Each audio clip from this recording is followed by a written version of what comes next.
यासीन मलिक, जिसने 14 साल की उम्र में आतंक का रास्ता चुन लिया, जिसके सिर कश्मीरी पंडितों के नरसंहार का आरोप है, जिसके ऊपर टेरर फंडिंग और पत्थरबाजों की मदद जैसे संगीन आरोप लगे, जिसकी पूरी जिंदगी कश्मीर में अलगाववाद के सूत्र पर नफरत फैलाने में बीत गई और जो देश के खिलाफ युद्ध छेड़ने के आरोप में उम्र कैद की सजा काट रहा, वो यासीन मलिक अब गिड़गिड़ाने लगा है, दुहाई दे रहा कि वो गांधीवादी हो गया है। प्रतिबंधित जम्मू कश्मीर लिबरेशन फ्रंट का अध्यक्ष रहा यासीन मलिक फिलहाल तिहाड़ जेल में है, टेरर फंडिंग केस में सजा काट रहा।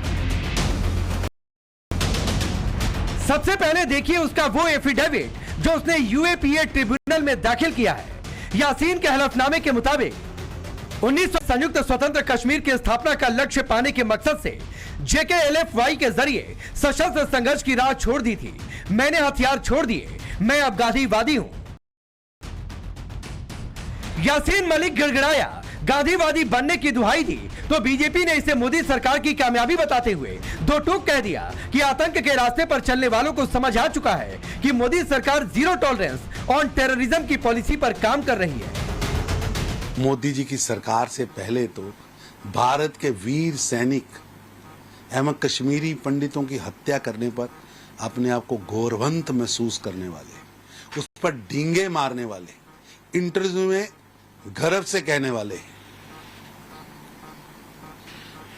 आज उन्हें समझ आ गया है कि नरेंद्र मोदी जी की सरकार यानी जीरो टॉलरेंस ऑन टेररिज्म पर काम करने वाली सरकार है, कानून पर चलने वाली सरकार है। एक समय था कि कांग्रेस गठबंधन की सरकारें इन हत्यारों को महामंडित करती थी, इनसे आंतरिक सुरक्षा की, शांति की भिक्षा मांगी जाती थी, प्राइवेट प्लेन, चार्टर्ड प्लेन भेजे जाते थे, रेड कारपेट बिछाया जाता था और देश के प्रधानमंत्री सरदार मनमोहन सिंह जी के साथ उनका फोटो शूट करा के पूरे विश्व में भेजा जाता था।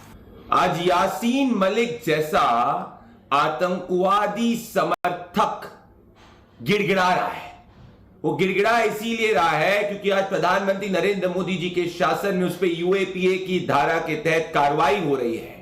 वो गांधीवादी होने का ढोंग कर रहा है। इस ढोंग को कांग्रेस और नेशनल कॉन्फ्रेंस सपोर्ट कर सकती है, परंतु जिस आतंकवादी समर्थक सेपरेटिस्ट ने वाई जवानों को मारने के पीछे षड्यंत्र किया, जिसने कश्मीरी पंडितों के नरसंहार के खिलाफ आवाज नहीं उठाई, उसको बैक किया, ऐसे व्यक्ति के खिलाफ सिर्फ और सिर्फ कठोरतम सजा होनी चाहिए।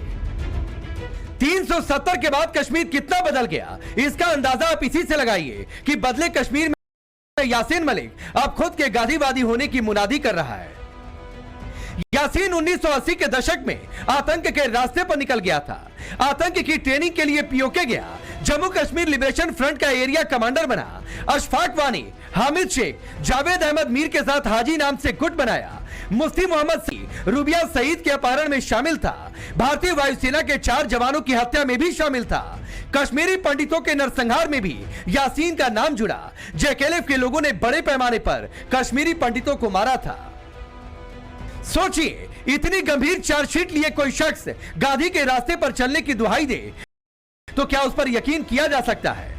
लेकिन 370 हटने और मोदी सरकार की सख्ती का असर कहिए कि जेल में बंद यासीन मलिक घुटनों के बल है।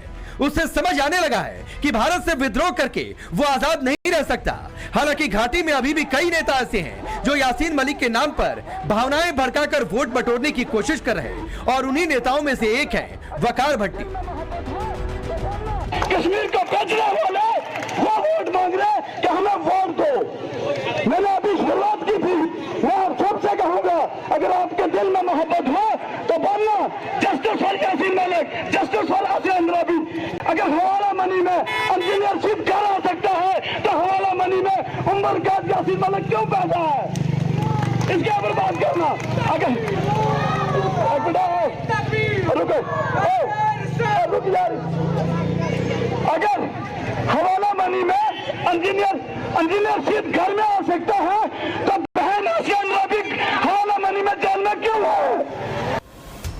वकार भट्टी से पहले फरवरी 2019 में फारूक अब्दुल्ला कह चुके हैं कि दिल्ली के सामने झुकने की बजाय मौत को चुनने के लिए यासीन मलिक को सैल्यूट। अप्रैल 2019 में महबूबा मुफ्ती यासीन मलिक की रिहाई की मांग कर चुकी हैं।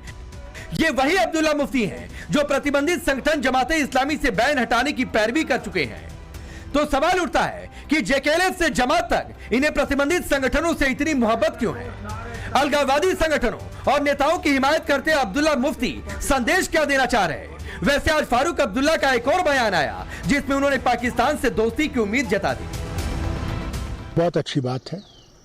ये शंघाई जो है ग्रुप है, उसकी जो है उसमें वज़ीर आज़म जाते हैं और बाकी बड़े बड़े लीडर जो हैं इसके वो जाते हैं इसमें, और ये अपनी फाइनेंशियल सूरतों पे और बाकी चीज़ों पे बात करते हैं। खुशी है मुझे कि जयशंकर जी जा रहे हैं, पाकिस्तान ने इनको बुलाया है, दावत दी है। उम्मीद करूंगा कि ये जहाँ शंघाई के बारे में उस मीटिंग में बात करेंगे कि वो दूसरी बातें भी करें कि मुल्क को कैसे हम लोग दोस्ती की तरफ चलाएं और इस नफरत को किसी तरीके से ख़त्म करें। दरअसल विदेश मंत्री एस जयशंकर एससीओ बैठक में हिस्सा लेने के लिए पाकिस्तान जा रहे, कोई द्विपक्षीय वार्ता नहीं होनी है। भारत ने कुछ दिन पहले ही यूनाइटेड नेशन के मंच से साफ कर दिया था कि पाकिस्तान की आतंकवादी नीति नहीं होगी, उसे इसका नतीजा भुगतना होगा। A dysfunctional nation coveting the lands of others must be exposed and must be countered. We heard some bizarre assertions from it at this very forum yesterday. So let me make India's position perfectly clear. Pakistan's cross-border terrorism policy will never succeed, and it can have no expectation of impunity. On the contrary, actions will certainly have consequences. The issue to be resolved between us is now only the vacation of illegally occupied Indian territory by Pakistan, and of course the abandonment of Pakistan's long-standing attachment to terrorism. तो सवाल तो उठता है कि आतंक बरसाने वाले पाकिस्तान से दोस्ती के लिए क्यों मचल रहे फारूक अब्दुल्ला?